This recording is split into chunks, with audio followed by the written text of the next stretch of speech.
Het is betiid dag als de leerlingen sammelje voor de Kroodemars. Ze moeten om kwartier voor zo'n op de squallen in Boetenpost wezen. De leerlingen gaan maar wat graag mooi naar Den Haag. Ze willen een statement maken. Er binnen op het stuit grote problemen, maar de meesten zorgen een toekomst in de landbouw nog zitten. Ik had er vertrouwen in dat alles wat weer goed komt. En als het net is, dan is het net en dan zullen we het dan wel. In Den Haag rennen de leerlingen met de Kroode een mars van 3 kilometer. Van het Malieveld, terug het centrum, naar het Binnenhof. En daar lang je ze een brief aan het regeer.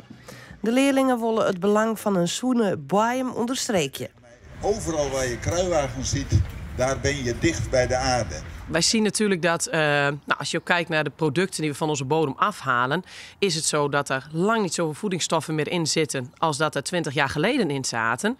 Dus we halen gewoon heel veel van die bodem af. En ik denk zelf, en dat denken de leerlingen en de collega's met mij, dat het belangrijk is dat we er iets meer aandacht aan besteden. Het idee van de mars komt van Symphony of Soils. De organisatie wil boeren en natuurclubs dichter bij elkaar brengen. Elkeen vindt een zoene natuur wichtig. De squalle is het er maar eens en vindt dat alle partijen weer met elkaar praten moeten. Onze Ben, die hier naar squalle gaan, die komen uit Noord-Eerst-Friesland. Van water onder mijn wal, zeg ik altijd. En de Ben die groeien hierop. En die wil je graag wijn blijven. En die gaan toekomst nodig in deze omkring. En die toekomst van onze groene squalle, die leidt echt in de groen.